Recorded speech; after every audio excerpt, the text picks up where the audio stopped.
después, si referirse a una recomendación de Naciones Unidas, a un informe, por ejemplo, de la Comisión para la Prevención del Delito, por ejemplo, de Naciones Unidas, o para el Comité de Observancia de los Derechos de los Niños de la UNESCO, por ejemplo, puede referirse a un informe, a una recomendación como una fuente del derecho constitucional, como parte del bloque, sí lo puede hacer, ¿sí? Porque se entiende que no estaría en contradicción con la Constitución y con el Pacto y Tratado Internacional. La mayor parte del soft law, ¿sí?, son, por regla general, una evolución de los propios tratados, de los propios pactos y tratados internacionales que han sido ratificados y publicados por el Estado ecuatoriano.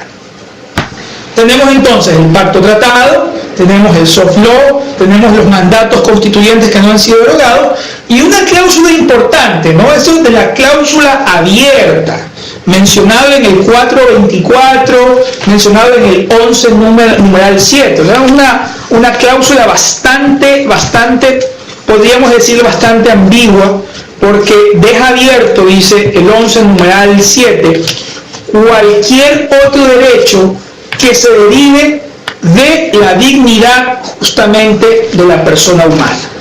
¿A qué nos referimos con eso? Es importante, ¿no? Un autor colombiano, César Londoño, en un libro que se llama Bloque de Sistema Jurídico y Bloque de Constitucionalidad, ¿sí? Me parece que es un razonamiento bastante acertado. Comparto con él la visión de lo que es la cláusula abierta. Le ha denominado la cláusula abierta como derechos constitucionales innominados. Derechos constitucionales innominados. Es decir, ¿sí?, el conjunto, ¿sí?, de derechos fundamentales que, si bien no los encontramos expresamente nombrados en la Constitución, en un pacto o tratado internacional, son desarrollados por la jurisprudencia o son desarrollados por ejemplo, en este soft law.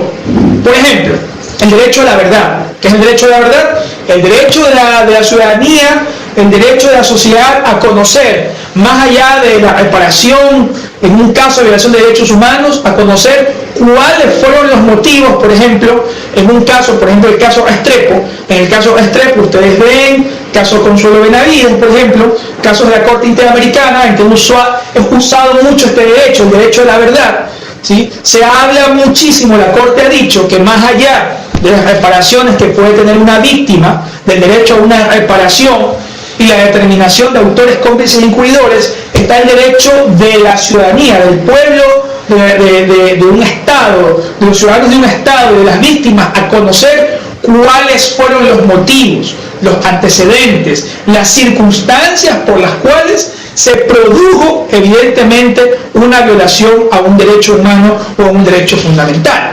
Ahora, este derecho a la verdad no lo encontramos nominado ni en la Constitución, tampoco está en el Pacto Tratado Internacional, tampoco está justamente en ese soft law. Entonces lo encontramos es desarrollado en la jurisprudencia de la Corte Interamericana de Derechos Humanos, aunque no es un derecho plenamente nominado, ¿sí? Es un derecho que se entiende incorporado a la Constitución de la República del Ecuador a través justamente de esta cláusula abierta. El autor, César Augusto Londoño, un colombiano, por ejemplo, pone el ejemplo del derecho del inmigrante a retornar dignamente, dice. Y se pregunta en su libro, dice, ¿dónde encontramos, el autor es colombiano, pero en la Constitución tampoco existe algo similar, ¿sí? Pero dice, ¿en dónde encontramos en la Constitución colombiana o en un pacto de Estado internacional específicamente y literalmente el derecho del inmigrante a retornar de una manera digna? No lo encontramos.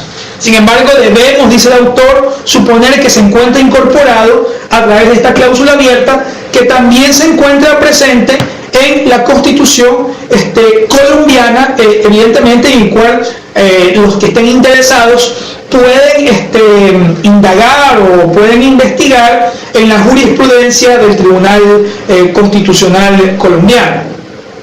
Ahora bien, una vez que ha quedado claro, solo ya para hacer la diferenciación doctrinaria. Entonces, no es que en esta nueva Constitución la Constitución ha sido defenestrada, porque la Constitución es la norma fundante básica, ¿sí? Grundnorm, decía Kelsen, la norma de base. La Constitución es la norma fundante de un Estado. Por lo tanto, la Constitución, en el plano meramente orgánico, no puede ser sustituida por un pacto o tratado internacional. ¿No? Un pacto o tratado internacional no constituye una norma fundante básica porque no constituye un Estado de Derecho.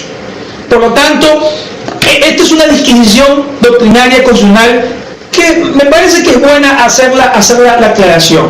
No es que en esta nueva Constitución, ¿sí?, la Constitución ya no es la norma suprema, sigue siendo la norma suprema, ¿sí?, porque es la norma fundante básica y porque ningún pacto o tratado puede sustituir a la norma sobre la cual se fundamenta un Estado de Derecho. Lo que pasa es que para fines de interpretación, solo para fines de interpretación, debido a que ya no estamos frente a esa pirámide, sino que estamos frente a un bloque en materia interpretativa, solo para fines de interpretación suponemos que, ¿sí?, el juez puede encontrar en ciertos casos que un pacto o tratado internacional puede tener mejores garantías, ¿sí?, puede haber una garantía más extensa que la que se encuentra en la Constitución de la República del Ecuador y aplicar aquella garantía de ese pacto o tratado internacional. Bien, para ya terminar esta parte que es fundamental sobre la aplicación de las normas constitucionales, ¿sí?, búsquense yo se lo dejo de tarea, a veces que yo puedo poner tarea, ¿sí?, porque a mí me gustaría mucho un resumen como tarea de este primer precedente obligatorio, así le llaman, precedente obligatorio, en el cual la Corte Constitucional pues hace un protocolo para la redacción de jurisprudencia vinculante.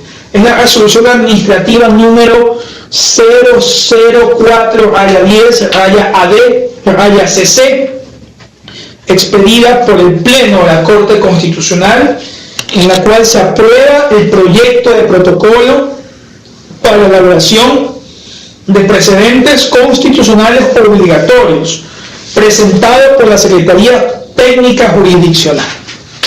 Ahora, que fue el primer precedente constitucional obligatorio por parte de la Corte Constitucional, es un documento que yo lo cito muchísimo porque nos da justamente ya cuál es el derrotero que va a seguir este nuevo Estado de Derecho Constitucional. Y se van a dar cuenta de algo importante, fíjense, precedentes de origen como fuentes del derecho constitucional. Página 5 de este precedente dice que se propone el siguiente uso de fuentes de derecho. En primer lugar pone a la Constitución del Ecuador, norma obligatoria y directamente aplicable. En segundo lugar pone a los instrumentos internacionales de derechos humanos, y aquí menciona, dice, son tratados, convenios, convenciones, protocolos, pactos y declaraciones y no vinculantes, tales como resoluciones e informes de los organismos intergubernamentales y deliberativos, comités, comisiones, consejos, grupos de trabajo, relatorías, plataformas y redes internacionales de la sociedad civil.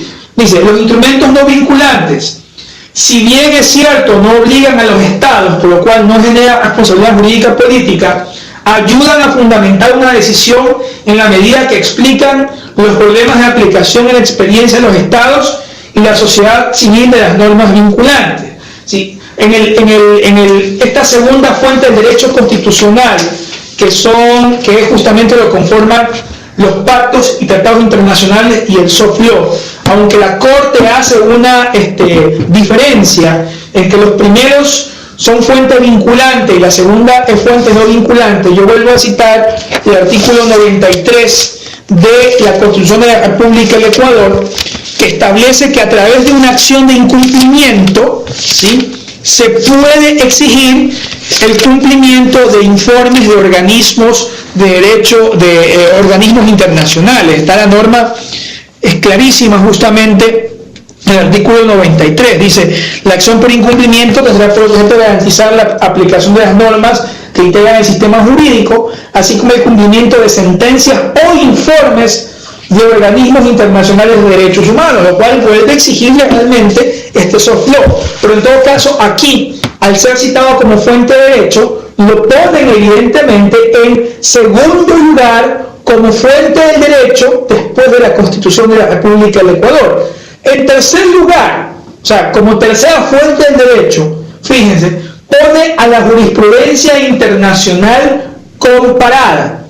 Dice, la de las Cortes y tribunales de derechos humanos regionales y subregionales permanentes, tales como, oigan bien, ¿sí?, dice, Corte Europea, Corte Interamericana de Derechos Humanos y sus respectivas comisiones, la Corte Internacional de Justicia, la Corte Penal Internacional, las Cortes y tribunales constitucionales de los países de la región.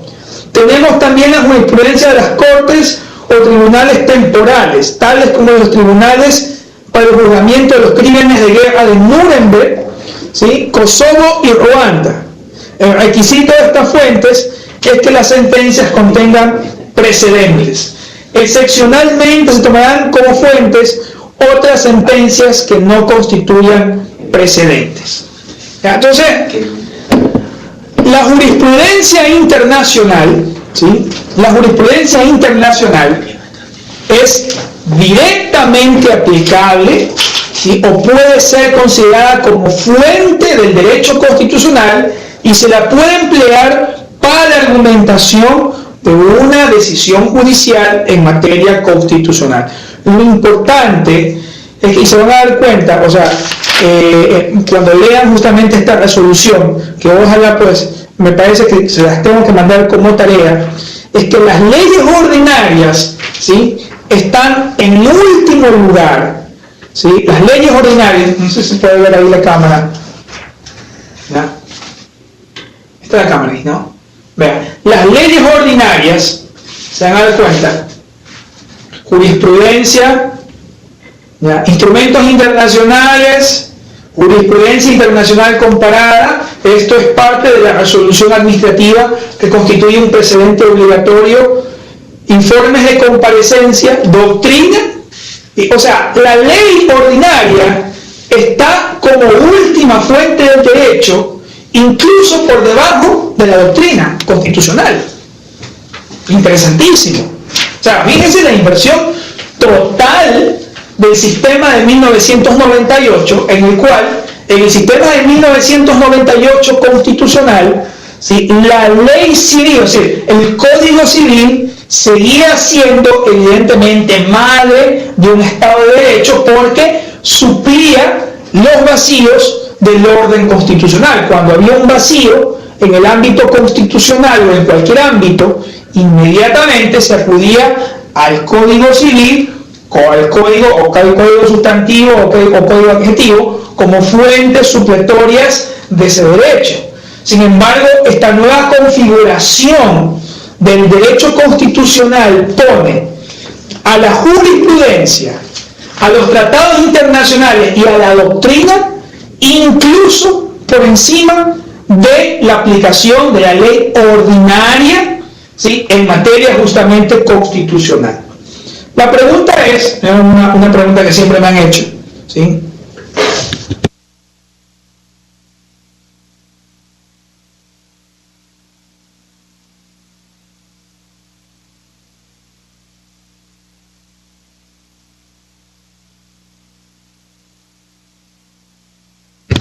perdón, estaba.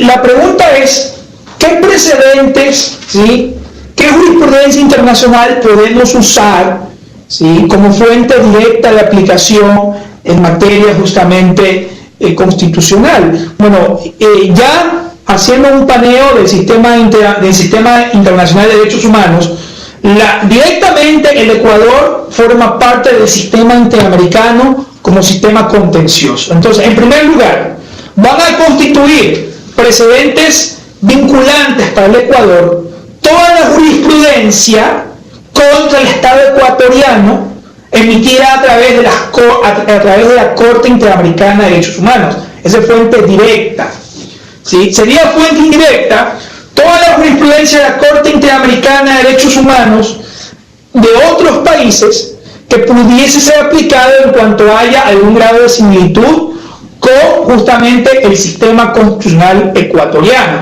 Podría también ser usada como jurisprudencia, no necesariamente como precedente, pero sino como fuente del derecho.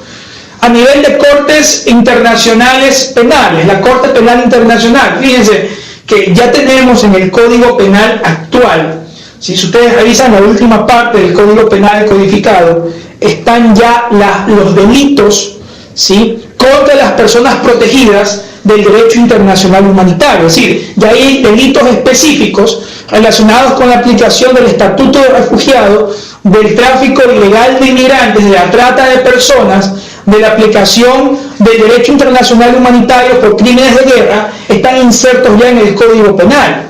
Por lo tanto, en esa materia, yo diría que tratándose de una materia penal o de una materia constitucional que está relacionada con el derecho internacional humanitario, la Corte, las resoluciones, los informes de la Corte Penal Internacional serían justamente parte también de esa jurisprudencia vinculante a nivel justamente de jurisdicciones. El resto de jurisdicciones, como la Corte Europea de Derechos Humanos, la Corte Internacional de Justicia, ¿sí?, podrían ser empleados como fuentes indirectas del derecho constitucional. Los informes de comparecencia los han puesto también como fuente del derecho constitucional. Dice, informes de comparecencia, dice, los informes técnicos, INEC, Izquieta Pérez, o de cualquier índole de los organismos estatales y no estatales, por ejemplo, un amicus curiae presentado por una ONG o universidad, de oficio o a petición de la Corte de las partes, serán tomados en cuenta para la construcción de los argumentos jurídicos del precedente. Su uso no será extenso y procurará estar enfocado en los elementos argumentales o evidencias concretas.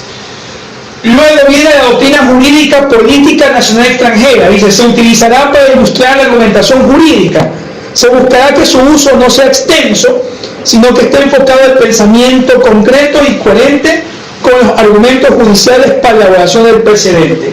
Y por último, las leyes, se entiendan las leyes ordinarias, que serán invocados para ilustrar la argumentación del precedente, siempre, esto es lo que dije yo, que la ley ordinaria, por ejemplo, procesalismo civil, ¿sí?, código civil o procesalismo de segundo orden, puede ser usado siempre y cuando contenga estándares más favorables. Es decir, hay una prohibición expresa de que el procesalismo común sea usado en el constitucionalismo ecuatoriano como una manera de obstaculizar o de retardar el despacho de justicia. Por ejemplo, una pregunta doctrinaria también importantísima, porque estas preguntas se hacen en el diario. Por ejemplo, yo sostengo que sí se puede, no hay una jurisprudencia vinculante sobre la Corte Constitucional al respecto, sobre el famoso problema de la recusación de un juez constitucional. ¿Qué pasa cuando un juez constitucional está en mora? Y lamentablemente eso pues no podría parecer imposible, dado los plazos justamente de una acción de protección. Pero en la práctica pues hay jueces que a veces tienen una acción de protección y hay más de 3 meses y todavía no resuelven, ¿no? Me han preguntado, me ha hecho muchas preguntas, si procede o no procede un juicio de recusación contra un juez constitucional. por ahí oí alguna argumentación de un juez alguna vez, yo he oído algunas argumentaciones, de que no procede porque el mismo juez que conoce la causa es el que tiene que resolver.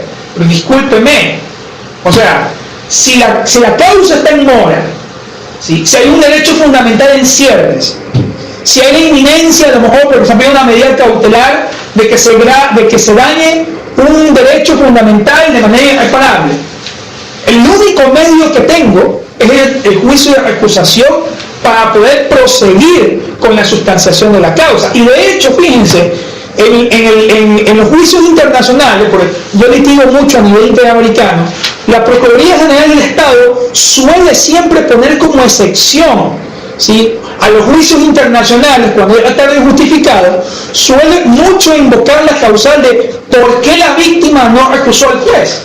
O sea, es la argumentación típica de la Procuraduría cuando contesta demandas contra el Estado ecuatoriano. ¿Por qué no recusó al juez? Entonces, es evidente que si esta figura del procesalismo común, ¿sí?, coadyuva a una mejor garantía de un derecho fundamental, puede ser usada porque en ese momento, evidentemente, parecería o sería la única vía para lograr una sustanciación del proceso.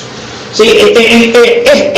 Es importante establecer que en materia constitucional el razonamiento es por principios, no es por subsunción. Olvidémonos en materia constitucional, salgamos de esa estructura mental de la hipótesis de hecho que se subsume dentro de la hipótesis de derecho y que trae como consecuencia un resultado. Eso de ahí está eliminado del sistema constitucional actual. Por lo tanto, el juez debe razonar por principios, no por subsunción ni por aplicación del principio de legalidad. Bien, voy a hacer un receso, o para mí, de 5 minutos, ¿sí? Porque voy al baño, aunque digan que no voy al baño, regreso y voy a ver si intento contestar unas preguntas que me han enviado.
Listo, puede continuar con la charla.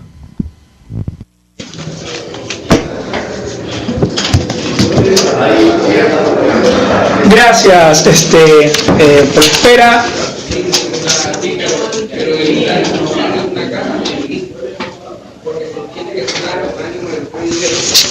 Espero que estén todos ya en clase, porque voy a contestar un poco a esta media hora unas preguntas que me han formulado, ¿sí? Todavía hay algunos hablando en el pasillo, me gustaría que no sigan hablando.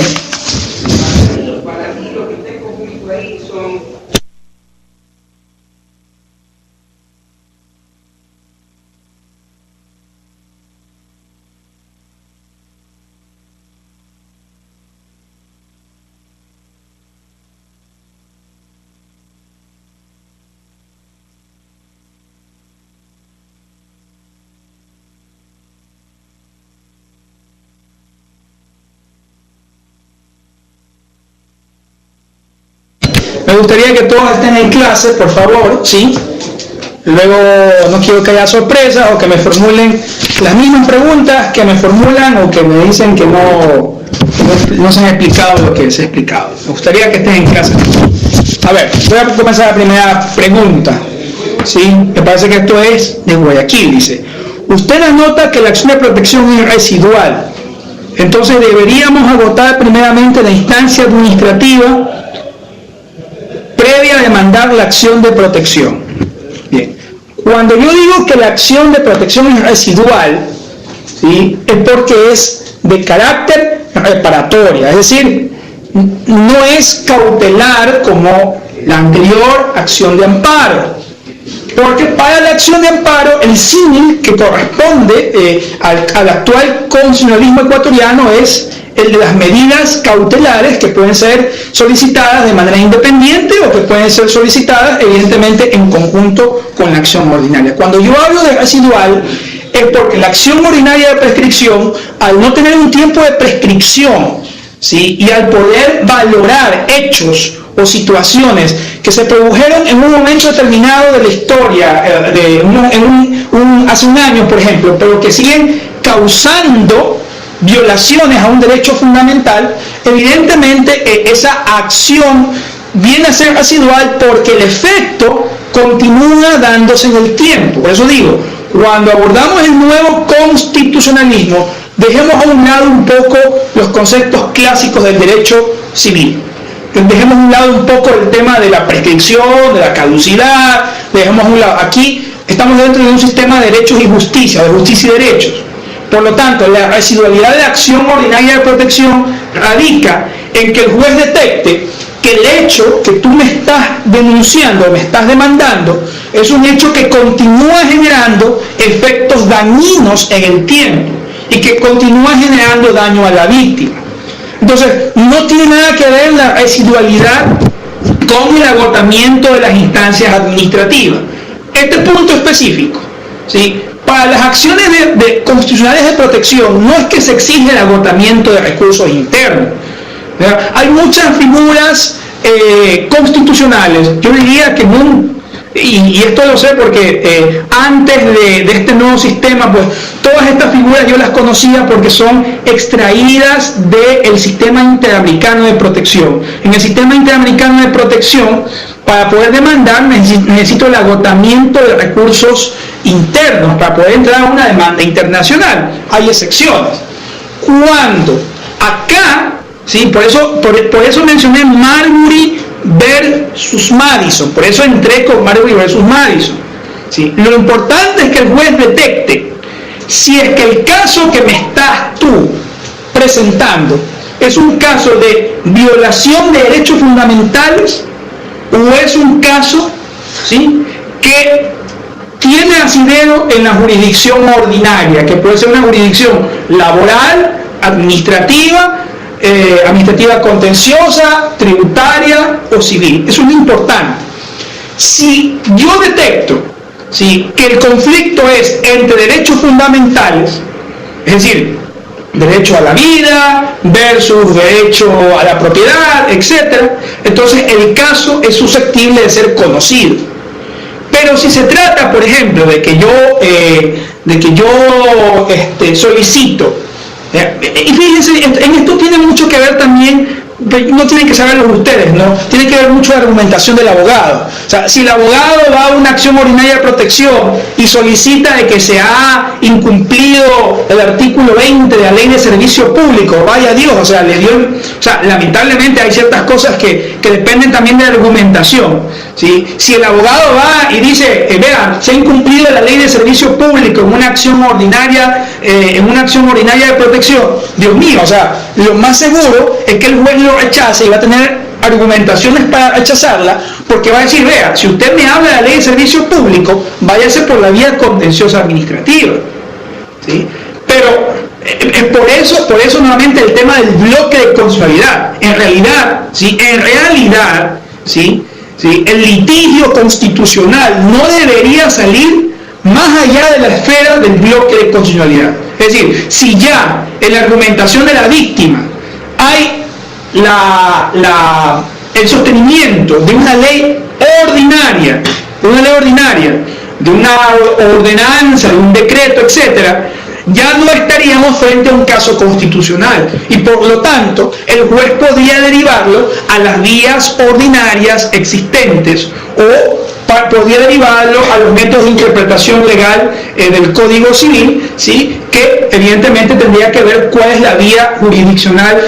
Por ejemplo, en temas laborales, ¿no? Temas laborales, no es lo mismo en una argumentación, ¿sí? No es lo mismo en una argumentación constitucional, ¿sí? Decir, vea, aquí se me ha violado el derecho al trabajo porque está la violación del artículo 40 del Código de Trabajo y porque tampoco se respetó el decreto ejecutivo del presidente. No es lo mismo argumentar eso que si yo entro a una acción ordinaria de protección, ¿sí?, en el cual se discute un derecho laboral constitucional y alego una convención de la OIT o alego justamente una violación de la Constitución en relación a la Convención Americana, en relación a la Convención de la OIT, porque el litigio, ¿sí?, sigue estando el litigio dentro del plano del bloque de constitucionalidad. Por eso les expliqué el bloque de constitucionalidad. O sea, si ustedes como jueces tienen que resolver una acción ordinaria de protección en la cual se menciona una ley ordinaria, una ley de segundo orden, probablemente esa acción tenga que ser rechazada porque la discusión no está en el plano del bloque de constitucionalidad, ¿sí? Otra pregunta de Cuenca, dice, por favor explíquenos cómo hacer la tan decantada ponderación. El profesor Zambrano nos había dicho que hoy haríamos ese ejercicio. Ya, a ver, lo voy a hacer en la tarde voy a explicar un poco más el tema, pero solamente para hacer algunas puntualizaciones sobre el tema de ponderación. Primero, no les puedo explicar la ponderación si no explico el procedimiento o el fundamento de las acciones constitucionales, porque la ponderación no es que ustedes la hacen en abstracto, la ponderación ustedes la hacen dentro de una acción, dentro de una acción ordinaria de protección, dentro de un habeas corpus, dentro de un habeas data, ¿sí? Acciones extraordinarias, pues no tienen que ponderar, pero evidentemente tengo que explicar el proceso constitucional de una acción, la relevancia de para poder pasar a la ponderación, porque la ponderación no se hace en abstracto. 1. 2. El test de ponderación, que le llaman ustedes. Vean, ¿sí? La Ley Orgánica de Garantías Jurisdiccionales, ¿sí?, fue una ley que fue creada por algunos, yo los conozco, estuve en el debate de la norma, me invitaron, porque yo soy profesor de la Católica, me invitaron evidentemente a los debates, se lo debatió con Ramiro Ávila, que es un constitucionalista bastante conocido en el tema, ¿sí? Entonces, se extrajo mucho de un autor que se conoce como Robert Alexy. Robert Alexy, ¿sí?, tiene un libro que se llama Teoría de los Derechos Fundamentales, que evidentemente es de 400 páginas, algo sin nada de 400 páginas. Y Robert Alexy emplea métodos matemáticos, lógicos, para llegar a una conclusión en materia justamente de razonabilidad judicial. Yo lo puedo hacer, pero creo que si me dedico yo a explicar fórmulas matemáticas para llegar a una sentencia, creo que ustedes se van a perder. 2. 3. Ese test no está en la Ley Orgánica de Garantías Jurisdiccionales, porque la palabra test de ponderación o de proporcionalidad es acuñada por la doctrina, por este autor que se conoce como Robert Alexy. ¿Sí? Entonces no hablamos específicamente de test de ponderación, sino que hablamos de métodos de interpretación constitucional que los encontramos en el artículo 2, en el artículo 4, en el artículo 5, ¿sí?, de la Ley Orgánica de Garantías Jurisdiccionales, y que voy a entrar a explicar, ¿sí?, en la tarde. Pero no es que hay un test, aunque si fuera un formato, porque yo creo que tuvieron alguna clase de argumentación jurídica. En la clase de argumentación jurídica no se les pudo haber explicado, ¿sí?, y esto en materia constitucional pasa. En materia constitucional, al hablar de ponderación de principios, ¿sí?, no hay una sentencia que esté blindada, es decir, no es que hay un método único de llegar a una conclusión. Lo importante es que la premisa mayor y la premisa menor esté en conclusión o tenga coherencia con la sentencia, que es la conclusión. Es decir, todo sistema de resolución de un poder público está basado en un silogismo: premisa mayor, premisa menor y conclusión. ¿Sí? Ahora, esos silogismos tienen algún tipo de interpretación específica de acuerdo a la materia que se trata. Cuando entramos al plano constitucional, ese silogismo, ¿sí?, es interpretado de una manera específica de acuerdo a lo establecido en la Ley Orgánica de Garantías Jurisdiccionales. Por ejemplo, voy a decir por ejemplo porque voy a entrar a explicar más tarde. Por ejemplo, una de las reglas que pone Robert Alexy para sopesar el derecho es que dice, ya, voy a hacer aquí la pizarra, ¿sí? Más tarde lo voy a explicar de nuevo. Póngame aquí un ratito para explicarles un poco este tema. ¿Sí?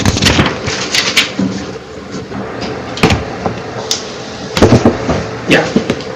O sea, tenemos dos derechos en colisión: el derecho A y el derecho B, ¿verdad?, en el sistema. Pero resulta, ¿sí?, que en las normas, o en la norma, el derecho A, ¿sí?, tiene una garantía más fuerte que el derecho B. Es decir, tiene una mayor protección del derecho A que el derecho B. Y usted es el juez que está en el medio y que tiene que resolver entre un derecho A y un derecho B. ¿Sí? Entonces, el derecho B está menos protegido. La lógica del derecho civil, del procesalismo normal, nos llegaría a llegar a pensar de que, siendo que el derecho A es más fuerte, tendría que prevalecer el derecho A. Pero en la lógica constitucional, Robert Alexy, Ley Orgánica de Garantías Jurisdiccionales, el juez está obligado a proteger el derecho B, porque dice la regla que en caso de proteger el derecho A, la vulneración, el impacto, el daño del derecho B sería mayor que si dañase yo o si impactara al derecho A. Fíjense, es una regla de protección inversa. ¿Sí? Si el juez, en un conflicto entre dos derechos, detecta que hay un derecho que tiene menor protección que el otro, debe sentenciar y garantizar el derecho que tiene menor protección. ¿Sí? ¿Por qué? porque se entiende que si el juez fallase a favor del derecho A, causaría un daño mayor al derecho B, que no lo admitiría el sistema. Por ejemplo, esto es una regla. Ya en la tarde voy a explicar el resto de reglas, ¿no? Ahora, no es que esto de aquí lo puedo traducir en fórmulas matemáticas. En la práctica, por ejemplo, algo un poco práctico, por ejemplo, ¿qué podría determinar que el derecho A tenga mayor protección? Por ejemplo, si se tratase de un derecho, por ejemplo, en el cual la regulación normativa es mucho más fuerte, mucho más garantista. El derecho B puede verse como más vulnerable, por ejemplo, si por ejemplo detrás del derecho B, los sujetos que están detrás del derecho B constituyen, por ejemplo, grupos vulnerables, ¿no? Por ahí tengo una pregunta sobre la doble vulnerabilidad, pero por ejemplo, si es una persona, por ejemplo, una persona que tiene una alternativa sexual distinta, y aparte de eso tiene VIH, y aparte de eso tiene discapacidad, ¿sí? Evidentemente que detrás del sujeto, detrás del derecho B, hay un sujeto que se encuentra en un grado de triple vulnerabilidad, que hace que en la ponderación el juez diga, si yo vulnero el derecho de B, voy a causar un mayor daño, ¿sí?, que si vulnero el derecho de A. Porque detrás del derecho de A hay un sujeto que no tiene las mismas características de vulnerabilidad que el derecho de B. Entonces el juez debería fallar a favor del derecho de B, ¿sí?, a pesar de que el derecho de A sea más fuerte que el derecho justamente de B. Bien, otra pregunta, ¿sí?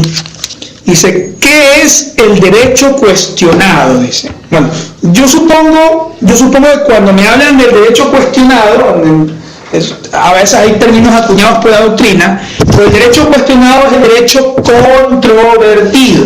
Una regla importantísima en las acciones ordinarias de protección, en las acciones ordinarias de protección. ¿Sí? Y es una regla que debe aplicarse en general en cualquier acción que viene del sistema interamericano. En el sistema interamericano, el reglamento de la Comisión Interamericana de la Corte dice que cuando el Estado no controvierte un derecho, se entiende dos cosas, ¿sí?, en el derecho interamericano. ¿Se entiende? Renuncia tácita del Estado a ejercer su defensa. Y por lo tanto, B dice, se entiende aceptación pura y simple de todos los fundamentos de hecho y de derecho que están planteados por la víctima. Algo así como que si yo demando al Estado en una demanda internacional y digo que tal persona mató al Papa y el Estado, a través de la Procuraduría, no contesta en el término correspondiente. La norma o la regla del reglamento de la Comisión dice, si el Estado no controvertió, ¿sí?, no hizo controversia sobre ese derecho, se entienden aceptados los fundamentos de hecho y de derecho justamente de la víctima. Y en el plano constitucional no es distinto. Si ustedes se dan cuenta, sobre el tema de la audiencia, ¿sí?, en el artículo 14, establece, en el tema de las pruebas, artículo 16, se presumirán ciertos los hechos de la demanda cuando la entidad pública accionante no demuestre lo contrario o no suministre la información solicitada. ¿Qué significa? Hay una presunción de buena fe constitucional siempre a favor del accionante, a favor de la víctima. El derecho controvertido o el derecho cuestionado es cuando el Estado o la persona accionada entra, ¿sí?, a cuestionar, a controvertir, entra a reclamar sobre la pretensión hecha por el demandante. Pero por regla general debe aceptarse que quien debe controvertir justamente el derecho del accionante es la persona que ha sido demandada, es decir, la accionada. De tal manera que la regla en materia constitucional es muy simple.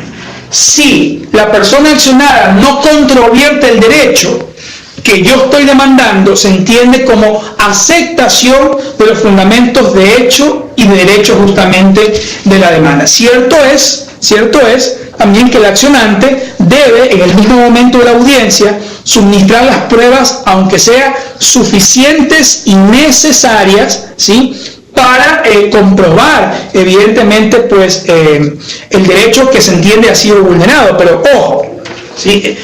Sobre la víctima hay una presunción de buena fe sobre los hechos que inicialmente se demandan. Esta presunción de buena fe también la encontramos constante en Código de la Niñez y la Adolescencia, cuando se entiende o se habla de una denuncia presentada por un caso de maltrato o abuso sexual por parte de un niño. Se entiende que los hechos se presumen ciertos inicialmente. Se encuentra también en temas de violencia intrafamiliar, cuando la mujer va y denuncia sobre el maltrato psicológico o físico que ha, inmediatamente se otorgan medidas cautelares porque se presumen de inicio ciertos los hechos que se ha eximido. Esto se lo hace en aplicación del principio pro homines. Por lo tanto, el derecho no es cuestionado sino hasta que la entidad accionada lo cuestione, y en ese momento es que entra justamente el problema de la proporcionalidad y de la ponderación de derechos que tiene que resolver el juez.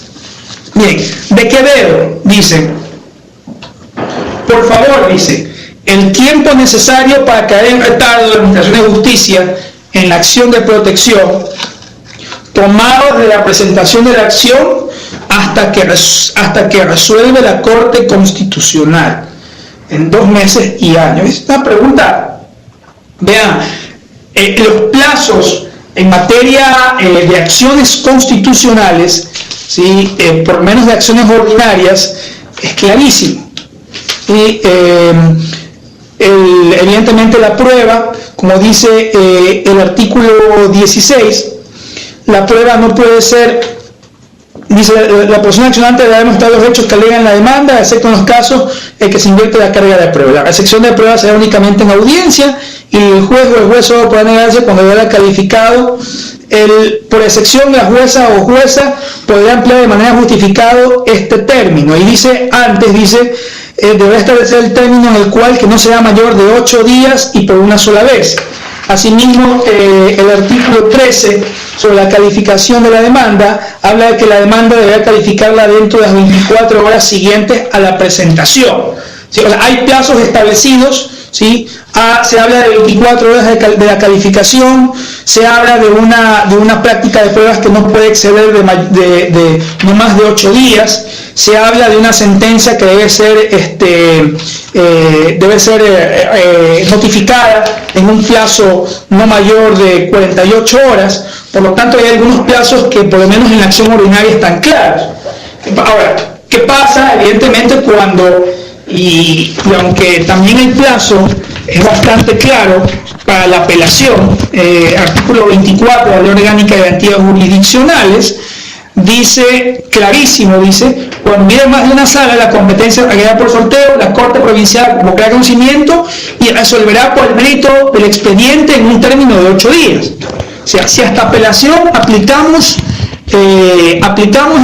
los plazos, y hay una etapa de prueba que también se puede abrir en segunda instancia, una acción constitucional no puede demorar más de un mes realmente hasta apelación.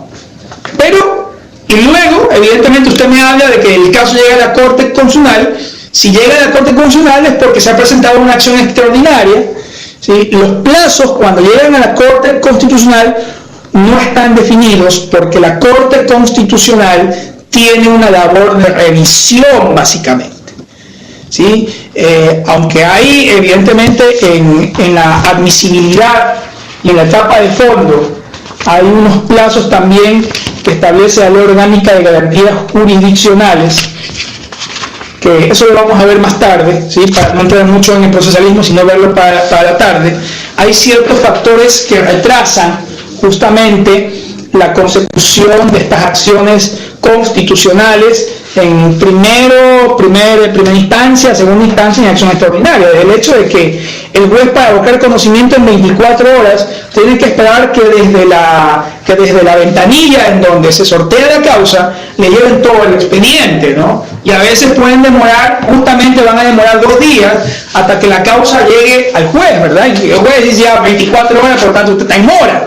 No puede estar en mora si ni siquiera tiene el expediente. En apelación, por ejemplo, en apelación se supone que es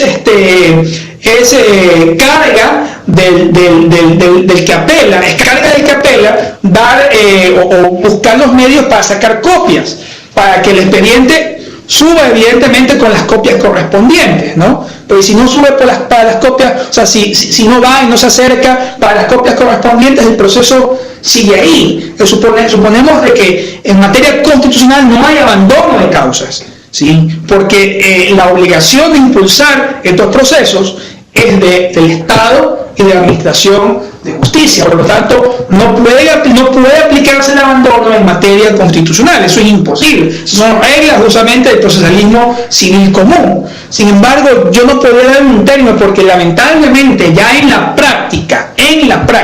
praxis, ¿sí? Hay factores que obstaculizan justamente la sustanciación de una causa y que van más allá justamente de la tramitación propia del proceso. Claro, hay un retardo injustificado cuando el juez, después de la audiencia, por ejemplo, después de la audiencia de prueba, simplemente no abrió término de prueba. La teoría dice de que debería o sentenciar en la misma audiencia, ¿sí? O redactar la sentencia para notificarla en un plazo de 48 horas. Por lo tanto, ¿sí? El juez puede, el Código de Procedimiento Civil habla de 12 días para la sentencia. Pongamos que aplicamos extensivamente el Código de Procedimiento Civil a los 12 días, pongamos que. Pero ya si un juez demora un mes, 2 meses, estamos ya frente a un retardo injustificado de la Administración de Justicia. Dice, cuando toca resolver sus derechos fundamentales como son el anciano, tercera edad, doble vulnerabilidad y los del niño, ¿cuál pesa más? Interesante el conflicto entre grupos vulnerables, ¿sí? que solamente puede resolverse a partir del precedente de hecho, es decir, no solamente de la categoría anciano, sino anciano, pero ¿qué? El anciano, por ejemplo, tiene una enfermedad catastrófica, le han detectado cáncer, está por morir. ¿Sí? Ahí tenemos ya precedentes. El niño, ¿en qué categoría está? Es niño, y como niño, el interés superior del niño es un principio de interpretación especialísimo dentro del contexto de derechos fundamentales. Por ejemplo, el interés superior del niño, el derecho de niñez y adolescencia, es el único derecho que tiene un interés que va incluso va por encima del principio pro homine. ¿Sí? Y eso está aceptado así, tanto es así porque figuras como, por ejemplo, la solidaridad subsidiaria, la prisión por alimento, que escapa, fíjense, o sea, la teoría dice que no hay prisión por deuda. Sin embargo, en materia de alimentos sí hay prisión, porque el principio de interés superior del niño modifica incluso una regla de aplicación general en materia de derechos fundamentales. La regla dice que en materia de deudas, ¿no? Las deudas siempre son personales, pero no pueden ser subsidiarias ni solidarias, a menos de que expresamente yo lo convenga. Sin embargo, a través del Código de Niñez y Adolescencia hay una solidaridad subsidiaria no convencional, porque no es que yo quise, porque pues no es que mi padre quiso ser solidario, sino porque la norma lo obliga en aras del interés superior del niño. Entonces, yo diría, ¿sí? Sin pecar justamente ¿cómo podría decir?, de no ser ponderativo, yo diría que cuando nos encontramos frente a un caso de derechos del niño o niña adolescente frente a cualquier grupo vulnerable, la teoría y la norma nos dice que nos debemos decantar por el principio de interés superior del niño, porque es un principio de interpretación especialísimo dentro del contexto de los derechos fundamentales, ¿no? Pero también hay que analizar el precedente, aunque la regla general que yo creo debería ser es que el principio superior del niño es el principio que pesa más frente al principio pro homine, que es en general en materia de derechos fundamentales. ¿Sí? ¿Qué sucede si los jueces de primer nivel, segundo nivel y Corte Constitucional no cumplen con los términos establecidos de la ley. A ver, si el juez de primer nivel y segundo nivel no cumplen, ¿ya? La Ley Orgánica de Garantías Jurisdiccionales es clarísimo, ¿sí? En el artículo 21, numeral 2, dice, eso se van a haber ya explicado, en caso de que el incumplimiento sea de parte de servidores o servidores judiciales en una acción constitucional, se considera como falta gravísima y se comunicará del particular al Consejo de Judicatura para que proceda de conformidad con el Código Orgánico de la Función Judicial. Ya, eso dice la ley. Lamentablemente, no es que lamentable, no voy a emitir los criterios, a veces prefiero no emitirlos, ¿no? Pero la Corte Constitucional, si emitió una resolución, no la tengo ahorita, la traigo más tarde, en la cual en esa resolución de índole vinculante manifiesta que tratándose de violaciones procesales en acciones constitucionales, el único que puede sancionar al juez de primer nivel o a los jueces de segundo nivel es la Corte Constitucional. Por lo tanto, si se trata de violaciones procesales como agravio injustificado,